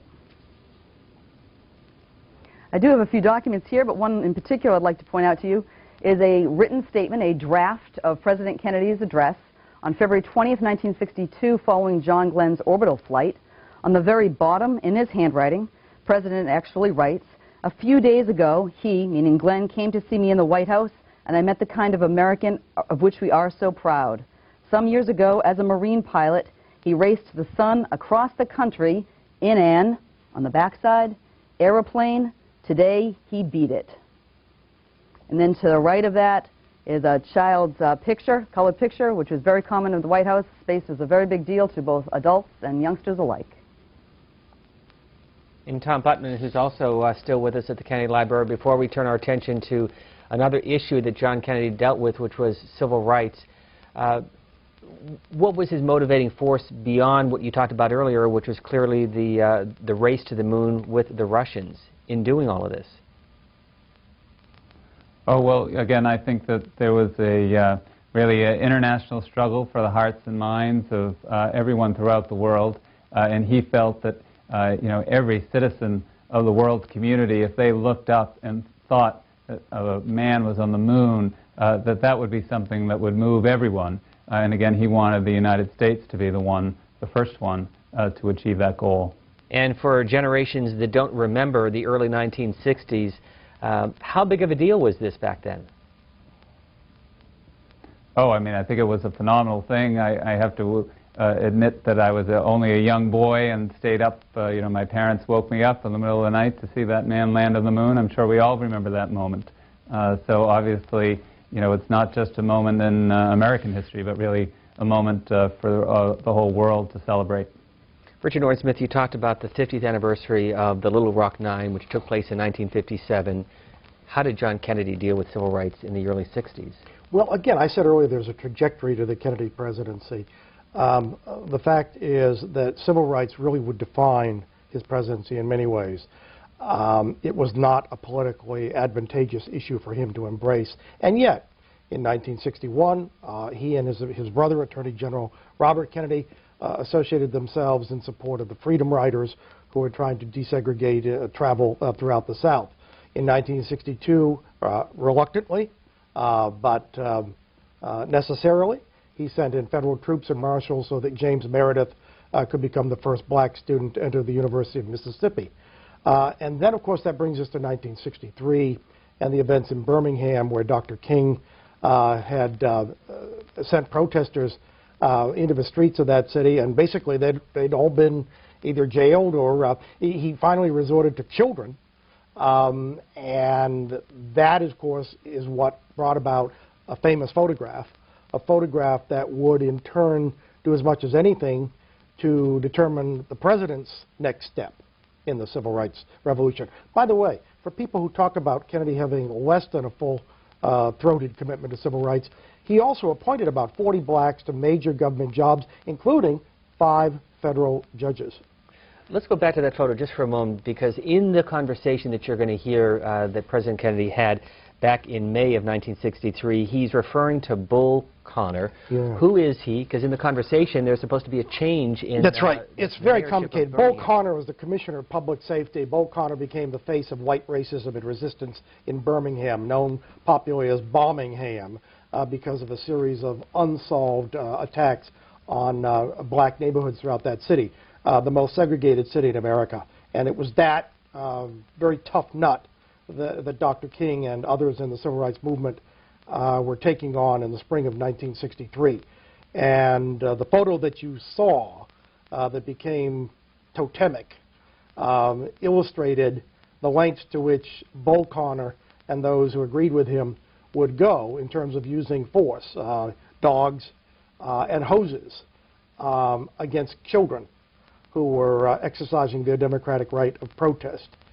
And when that photo appeared in the nation's newspapers, I believe on the 4th of May, needless to say, it became topic A of conversation at the Kennedy White House. And so with that background, this is the conversation that did take place on May 4th, 1963, one of the rarely heard conversations from the Presidential Library. Is part of our goal here to let you listen in and learn more about the men who served in the White House and what's located at these libraries. 1963 conversation with President Kennedy. There was no federal law we could pass to do anything about that Veterans Day time. Well, there isn't. I mean, what law can you pass to do anything about police power in the community of Birmingham? There's nothing we can do. There's no federal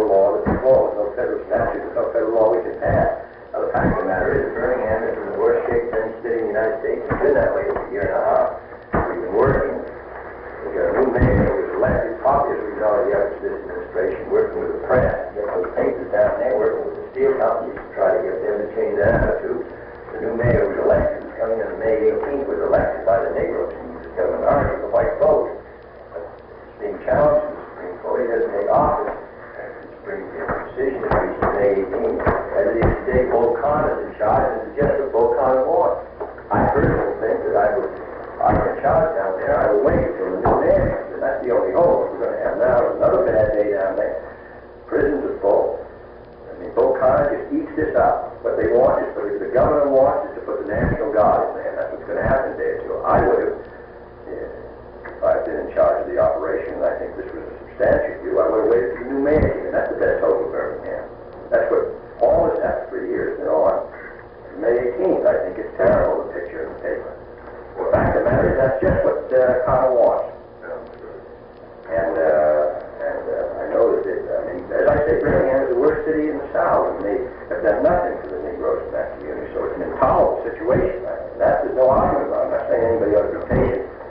And this may be the only way these things come to a head, but I do think there is a chance, which this new mayor represents, in about a week. Now, that's not what I think is going to happen. It's going to get much worse. We're going to end up with the National Guard in there and all sorts of trouble. But now, let me just say, what I did. We have done not enough because the situation is so desperate, but we have shoved and pushed, and the Department of Justice is nothing that my brother's given more time to. And I quite agree. If I were a Negro, I'd be awfully sore. I had some newspaper man in here telling me about it, that outrageous in Birmingham. I said, why are you over there eating at the Metropolitan Club every day? I mean, you're talking about Birmingham. You're up here at the Metropolitan Club. Some of our most distinguished commentators every day lunch Metropolitan wouldn't let me go in the bathroom. So now he said, well, we want to work from the inside. I said, well, your one contribution has been now they won't let one in the bathroom. Most of your columnists that you read every day, they're all in the Metropolitan Club. So I think that we have worked hard on civil rights. I think it's a national crisis. From a White House conversation in 1963 to the Kennedy Presidential Library in Boston, Tom Putman is the executive director of the library. And before we look at some new documents, can you first react to what you heard from President Kennedy in that Oval Office conversation? Oh, well, you can tell that he was fed up with the system in Birmingham, and he didn't say it in that tape, but to others, he said when he looked at that picture, he was just sick. Behind me is a portrait of Robert Kennedy. Robert Kennedy was the Attorney General, and he was so active in this whole civil rights struggle. Richard mentioned earlier the University of Mississippi, with James Meredith being the first African-American to integrate that university. And we have a document here that partly shows Robert Kennedy's involvement. Here it's about the day before James Meredith is to actually integrate the University of Mississippi, and Robert Kennedy is writing directly to Governor Barnett, and first he says, I would like to hear from you this evening, and in his own handwriting, as Governor of the state of Mississippi, will you take responsibility for maintaining law and order in the state? The same thing was happening again in Birmingham, Alabama, that the President and the Attorney General were counting on local officials to maintain law and order, and as that photo showed, they were not doing so, and then the means that they chose to do so really were horrific. And again, another look at that photograph from May of 1963. We want to point out that Tom Putman is in the President's office at the Kennedy Library, some of the area not usually seen by the general public. And Richard Norton Smith, before we take a look at some other documents, what he just showed us now, just released, looking at the relationship that President Kennedy had with his brother, Robert Kennedy. My question to you is, what's the process in making these documents available, including the ones that we're releasing tonight through the Kennedy Library? I don't know. I mean, I think obviously there are laws that govern all of the libraries.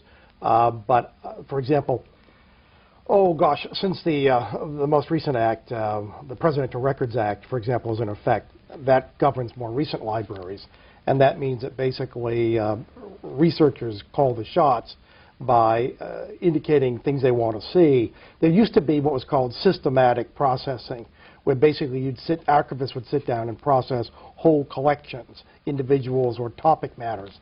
Now it's much more targeted, and ironically, paradoxically, that's one reason why there is such a long waiting list for many researchers actually to get access to documents.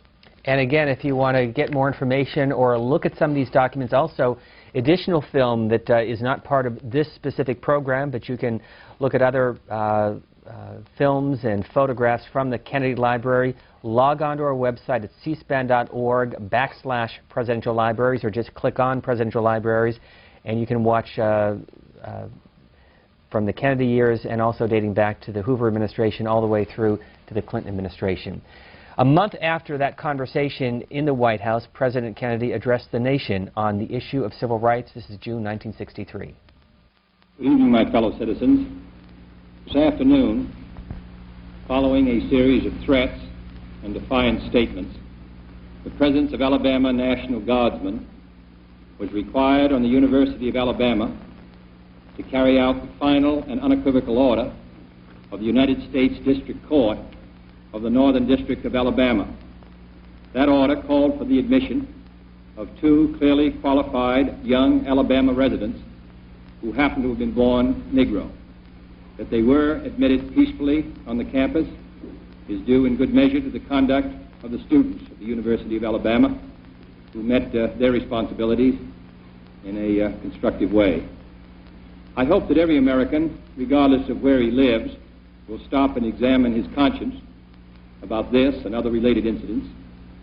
This nation was founded by men of many nations and backgrounds. It was founded on the principle that all men are created equal, and that the rights of every man are diminished when the rights of one man are threatened. We are confronted primarily with a moral issue. It is as old as the Scriptures and is as clear as the American Constitution. The heart of the question is whether all Americans are to be afforded equal rights and equal opportunities, whether we are going to treat our fellow Americans as we want to be treated.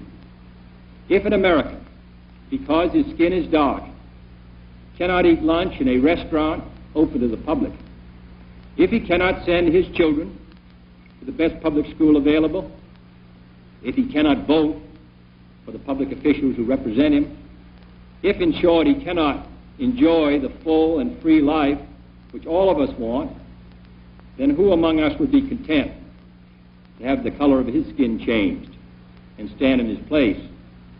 Who among us would then be content with the counsels of patience and delay? Now the time has come for this nation to fulfill its promise. The events in Birmingham and elsewhere have so increased the cries for equality that no city or state or legislative body can prudently choose to ignore them. The fires of frustration and discord are burning in every city, north and south. Where legal remedies are not at hand, redress is sought in the streets, in demonstrations, parades, and protests, which create tensions and threaten violence and threaten lives. We face, therefore, a moral crisis as a country and a people. It cannot be met by repressive police action. It cannot be left to increase demonstrations in the streets. It cannot be quieted by token moves or talk. It is a time to act in the Congress, in your state and local legislative body, and above all, in all of our daily lives. It is not enough to pin the blame on others, to say this is a problem of one section of the country or another, or deplore the facts that we face. A great change is at hand, and our task, our obligation, is to make that revolution, that change, peaceful and constructive for all. Those who do nothing are inviting shame as well as violence.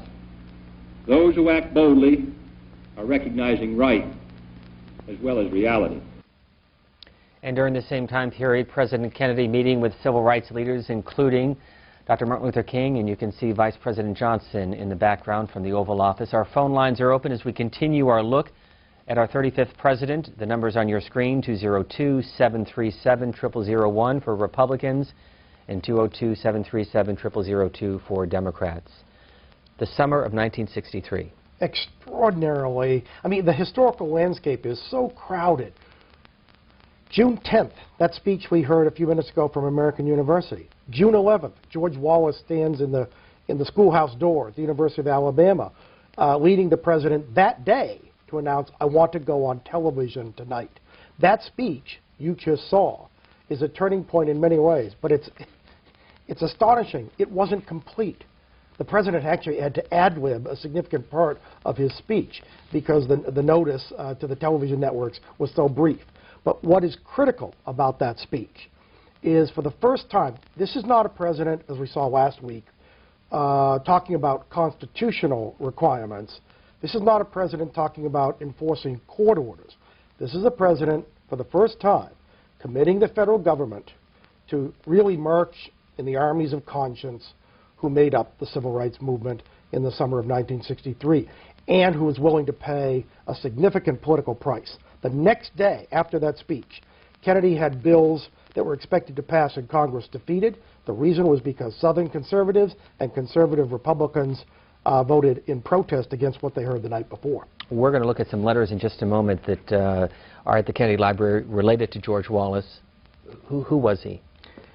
George Wallace was invariably referred to as the bantamweight, populist, later racist, later repentant racist, governor of Alabama, who took office famously proclaiming segregation now, segregation tomorrow, segregation always, and who conducted himself accordingly, rode what was called white backlash against the civil rights movement into the 1964 Democratic primaries, ran a third-party candidacy in 1968, winning 13% of the popular vote, was a major political figure for more than a decade, beginning with this schoolhouse stand. And more important, let's go back to you at the Kennedy Library in the processing room. What letters do you have from that era? Well, actually, in a response to a rather heated and pointed, long telegram from George Wallace, President Kennedy responded with a White House statement. It was actually a letter that was put out on stationery.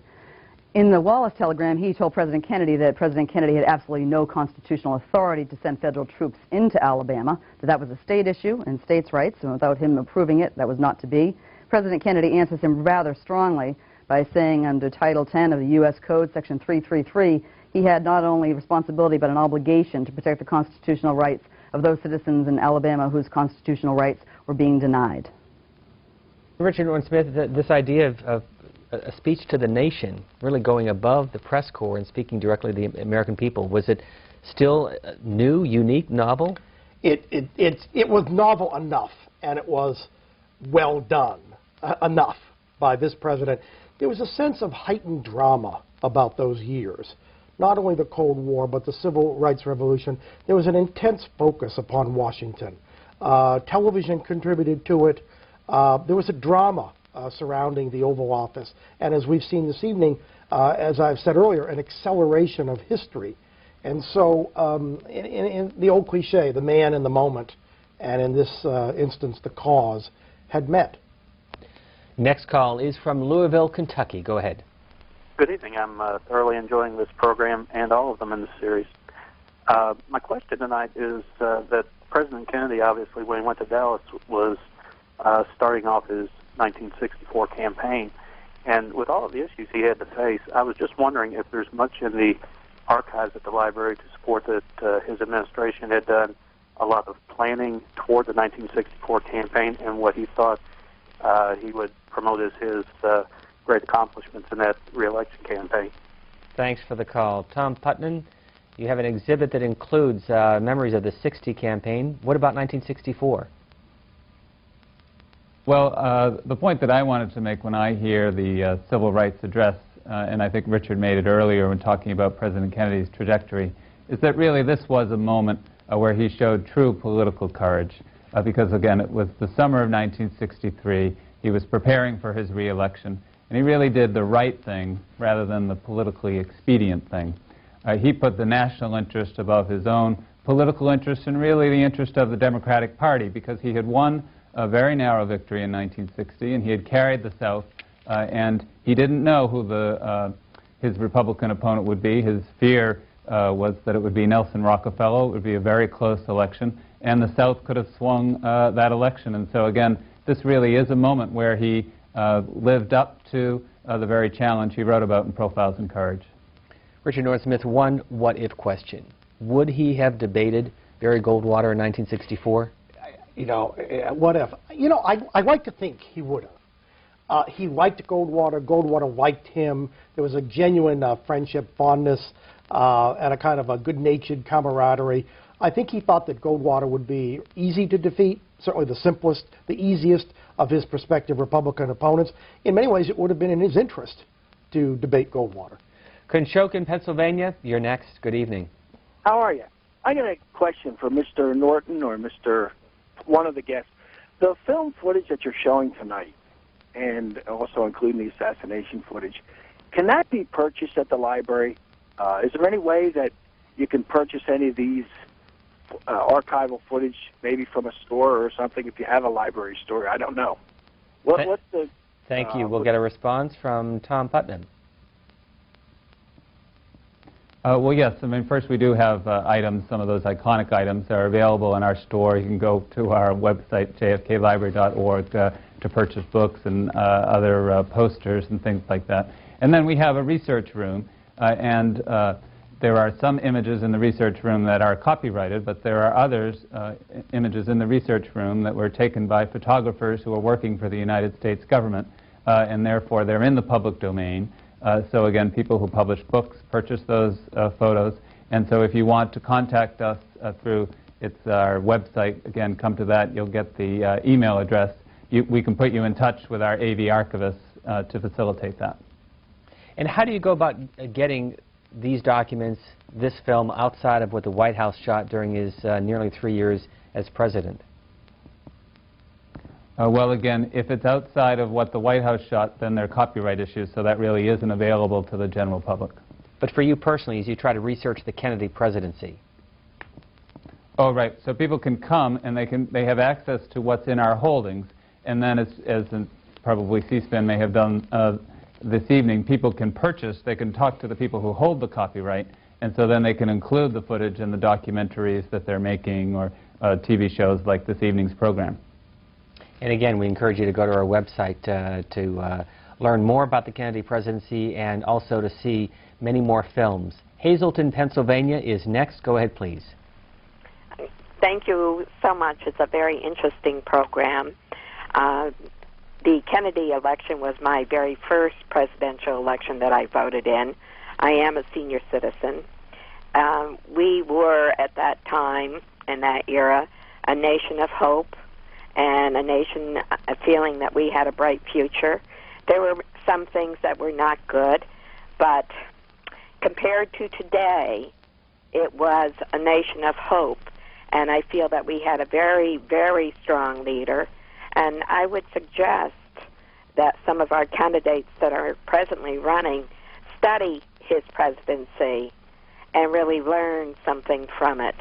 We should not be in a situation where senior citizens are going without medicine, children are going without care. I don't see one candidate today that compares to the intellect or the caring of the American citizen that President Kennedy had. Thank you, caller. And this film from his visit to Ireland, Wexford, Ireland, the Kennedy family homestead. Richard Norton Smith. Well, it's true. It's difficult to recapture for people who weren't there what was so distinctive. The fact is that John Kennedy, first of all, remember, he talked about sacrifice. You know, in his inaugural address, that famous line, ask not what your country can do for you, ask what you can do for your country. And overwhelmingly, people, particularly the young, responded. We haven't mentioned the Peace Corps. There's a classic Kennedy initiative. That's not style, that's substance. The idea of asking people, talented Americans, patriotic Americans, to share their talents and their gifts to spread democracy, in effect, around the world. There were others, the Alliance for Progress, which was an attempt to try to repair a long and often scarred relationship with Latin America. So, I mean, again, I keep coming back to this notion that style was put at the service of substance, and the ideal of public service was held up in a way, in a bipartisan way, that I don't think we've seen very much of in recent years. But yet again, going back to 1960, he barely won. He barely won. They're absolutely right. It was an incredibly close election. He may very well have won, ironically, because of the Catholic issue. I mean, the conventional wisdom is that that was the toughest thing he had to overcome in some ways, his youth, his so-called inexperience. If you look in 1956, Dwight Eisenhower got 60% of the Catholic vote. Richard Nixon got 22% of the Catholic vote in 1960. And that may very well have been enough in the big industrial states, the Pennsylvanias, the Michigans, the New Yorks, and the like. Some of the memorabilia from that 1960 campaign. Augusta, Georgia, you're next. I would like for each of your leaders to address to what extent they think Senator Bobby Kennedy, while Attorney General and while advisor to the President, may have really influenced his decision to make civil rights not only a national issue, but really a national question of morality and a national question of basically our consciousness. I know he seemed to have a very deep-seated sense of morality when he ran for the Senate after his brother's death, but I wonder if there's documentation, for example, in the presidential library or other documents out there that tend to demonstrate that. Thank you, caller. And Tom Putnam, one of those documents released tonight. Do you want to answer the caller's point? Yes, absolutely. Robert Kennedy was profoundly moved by the civil rights movement. The history shows initially he did not embrace the movement as soon as people wanted him to, but when the Freedom Riders began, and he sent actually one of his staff members down, a gentleman named John Siegenthaler, and he saw what happened to the Freedom Riders on those buses, as was reported back from his own aide, who also was beaten. He was outraged, and really I think his heart early on in the Kennedy administration turned to be fully supportive of the civil rights movement, and then it was just a question of tactics, and as the caller suggests, talking to his brother, working out a strategy. It's clear that many of President Kennedy's aides were not in favor of his going forward with that address on civil rights. Robert Kennedy was perhaps the one who was most persuasively encouraging his brother to give that address. 2 years after his assassination, Tom Putnam and Mrs. Kennedy spoke about the library. What can you tell us about this next piece of film that we're about to see? Well, but just very, very briefly, I wanted to show this beautiful artifact here. It's an antiquity. It's a marble bust of a Roman soldier that she gave to her husband. Both John F. Kennedy and Jacqueline Kennedy, as a couple of the callers have asked about, had a deep interest in history. And this is an interesting speech that John F. Kennedy was giving about Franklin Roosevelt, actually, and the courage that Franklin Roosevelt showed. And while he was preparing the speech, John F. Kennedy asked his wife, "Give me the last lines from Ulysses, Tennyson's Ulysses." And by memory, she writes out the entire poem here. And then John F. Kennedy actually changes the last line. She's written it correctly, but in reference to Franklin Roosevelt, he writes, "Dealt harshly perhaps by time and fate, but strong in will to strive, to seek, to find, and not to yield." So it just gives an indication of these are two people on the campaign trail with a deep knowledge of literature and history. And so as you'll see in the next clip, the founding of her husband's library was very important to her, and this was an effort that she made to help raise some money to build the building that we're standing in tonight.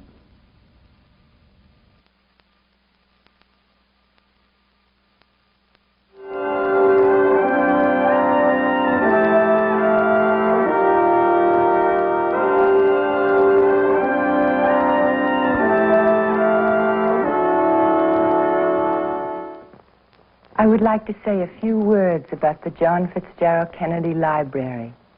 Many of you visit other presidential libraries and know about the custom of establishing libraries to house the papers and memorabilia of every president when he leaves the White House. My husband had looked forward to retiring to his library at the end of his time in Washington and making its headquarters there, as President Truman does in Independence. That is why he chose the site for the library along the Charles River in Boston, near the scenes of his own youth, at Harvard, and in the midst of the varied educational community of Eastern Massachusetts. He wanted the library to play an ongoing role in preparing young men and women for lives of public service. He visualized it as a vital center of education and exchange and thought. Almost all of what the president and his family bring into the White House and collect there while they make it their home leaves the White House with the passing of power. While it is true that many personal belongings of the presidents are enshrined in their former homes, beautiful houses such as Mount Vernon, Monticello, and Ashlawn, for many years there was no one place where people could go to see all the things representative of a particular president and his administration. Not only personal objects, but important papers of state, treaties, and speeches. The year 1939 marked a change in this pattern. A joint resolution of Congress established the Franklin D. Roosevelt Library, located on the 33-acre site in Hyde Park, New York, near the final resting place of the President and Mrs. Roosevelt, and not far from the Roosevelt ancestral home. In 1955, the Congress took a second and most important step, known as the Presidential Libraries Act. And under it was established the Harry S. Truman Library at Independence, Missouri. Soon, with your help, on this site a fifth presidential library will become a reality. It will never be a dead place, merely housing relics and papers of the past. That would not be fitting for John Kennedy, who was so intensely involved in life. It will grow and change with the times. Now he will not see the library to be erected in his name, but his parents and brothers and sisters and I all look on it as his memorial. We want a beautiful building to rise along the banks of the Charles. When that building is completed, it will be turned over to the government and will become the property of the people of the United States forever. My husband believes so strongly that one's aim should not just be the most comfortable life possible, but that we should all do something to right the wrongs we see and not just complain about them. We owe that to our country, and our country will suffer if we don't serve her. He believed that one man can make a difference and that every man should try. That is why I know that the library will be the best memorial of all, the one which would have pleased him most, for it will be an institution which enlists young Americans and young people everywhere in the understanding and practice of democratic political life and service. Jacqueline Kennedy from 1965, the library located in Boston, but as you heard, originally Cambridge, Massachusetts. Why the change? Well, in fact, there was considerable neighborhood opposition, not to the library, but to the museum. Particularly in the wake of the assassination, there were projections that there might be 1 million visitors a year, and if you've been to that neighborhood in Cambridge, you know it's pretty congested. And so there were neighborhood activists who frankly, didn't want to have to deal with the traffic and the tourists and all of the changes to their lives. They proposed splitting the facility. The family said, no, thank you. And it wound up intact in what I think everyone agrees today is a magnificent spot in South Boston. We've been trying to show you some of the items from the library, and Tom Putnam has maybe one more to share with all of you this evening. Well, here we actually have a picture of President Kennedy looking at the site at Harvard University where he thought his library was going to go. But I wanted to make a point connected first with his press conference where he talked about that his documents didn't need to be in Washington because with new technology there could be access to them no matter where they were housed. And Jacqueline Kennedy just said that she wanted her husband's library to grow and change with the times. Under the leadership of Dr. Alan Weinstein, the Archivist of the United States, the Kennedy Library and the other presidential libraries are on the cutting edge of digitizing all of the documents that are in our collection. We have a wonderful donation of equipment from EMC and a partnership with the Kennedy Library Foundation and AT&T, and we are literally taking those 48 million documents, scanning them all, putting metadata connected to them, so that in the same way that this program brought millions of C-SPAN viewers behind the scenes to see what's in this library, soon anyone who has a connection to the internet could access all of the documents in our and the photos and all of the audio-visual materials in our holdings. So we're very excited about that effort. We mentioned the name Ben Bradlee, former editor-in-chief at the Washington Post, friend of John Kennedy. We're going to hear from him in just a moment. He wrote a brief book called That Special Grace. But in the film that you're about to see, Maura Porter, can you share with the audience what artifacts you have that, that reflect that period? One thing that does is President Kennedy as a father.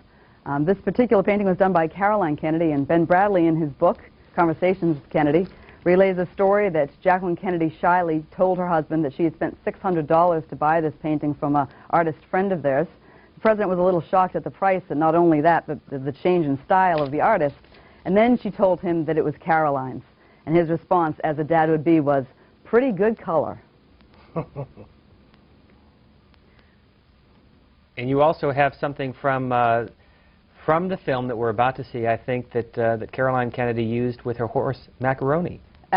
Absolutely. The iconic member of the Kennedy family that was not human was the pony Macaroni, who gets great press, and people are still very interested in Macaroni. This saddle, to my right, was given to Caroline by King Hassan of Morocco in 1963, and in the upcoming film that you're about to see, the saddle is on Macaroni as Caroline is riding it. Maura Porter, we want to thank you and Tom Putman of the John F. Kennedy Library. We want to thank the staff of the Kennedy Library for allowing us to share with the rest of the country some of the works that you do, the archives, the films, the 48 million documents that you have on hand. Thank you very much for being with us. Richard Norton-Smith, did the Kennedy presidency make a difference? It made a huge difference in ways that you can't measure by conventional statistics. There are lots of ways to measure a president's impact historically and culturally. It's not only the bills that he signs or the legislative initiatives that he may launch, but it's what he sets in motion. The fact is the Cold War was not the same after John Kennedy. The fact is that the Civil Rights Movement was not the same. It had enlisted the support of the federal government and the presidency itself. The fact is that the way we look at politics, what we expected from our presidents, that was not the same after John Kennedy. The fact is that John Kennedy touched a whole generation with a sense of possibility, of what leadership could be, of what American leadership in the world could be, and we're still moved, I think, this evening, by seeing these images and hearing these words. His impact, Mrs. Kennedy talked about the library as his memorial. The Civil Rights Bill of 1964 was his monument. Richard Norton-Smith, thank you. We want to share with you some of the home movies from the Kennedy years in the White House and the narration from his friend, Benjamin Bradlee.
Man, and he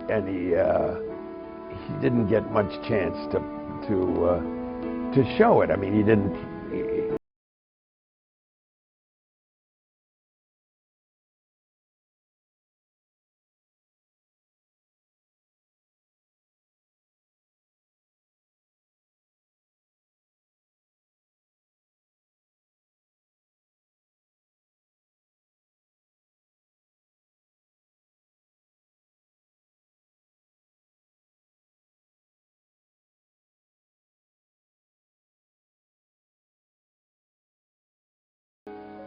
Well, I didn't meet him until 58.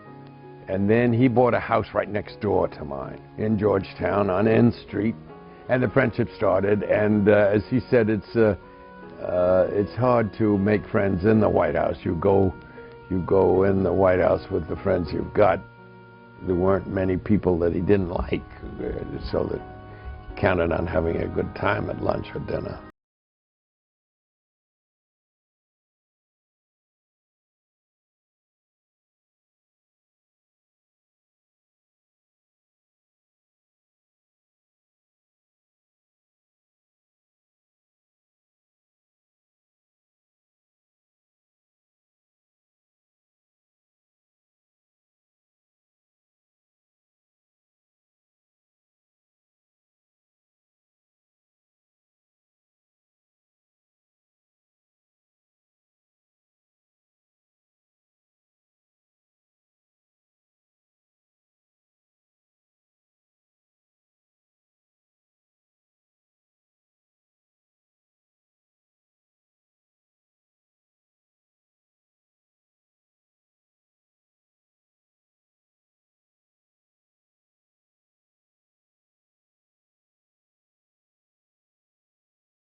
I hit a shot that was the longest drive I ever made, and we didn't spend any time looking for it because he couldn't, you know, he was on to the next hole or on to the next problem.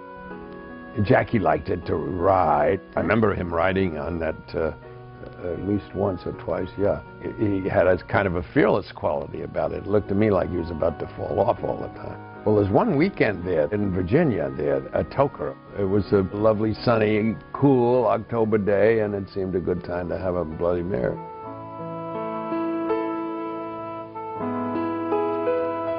I think also what was on his mind was that he was going down to Texas. He was looking forward to that. He and Lyndon Johnson didn't get along all that well, but they were interested in each other. And I think Kennedy was wondering whether it was going to be fun or an ordeal.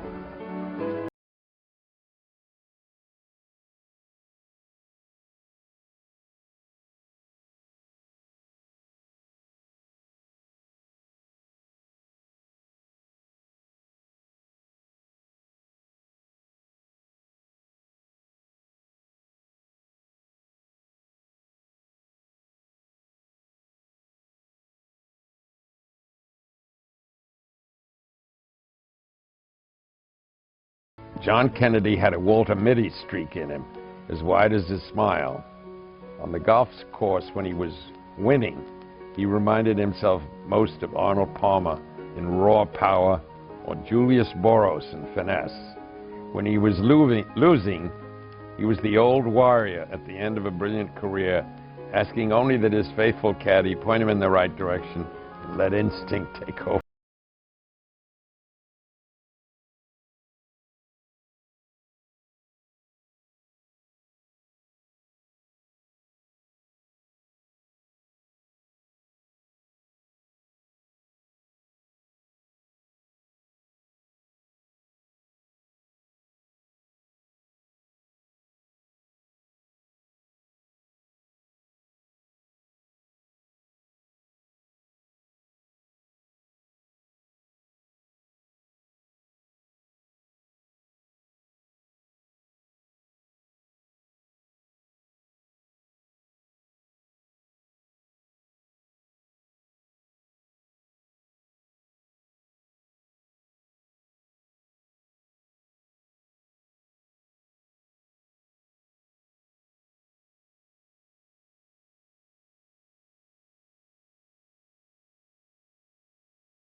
For more historic footage and other exclusive materials, go online to our special website at cspan.org/presidential libraries.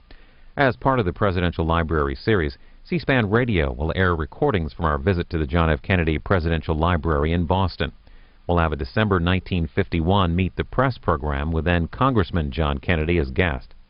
And we'll hear a 1956 interview with then Senator John Kennedy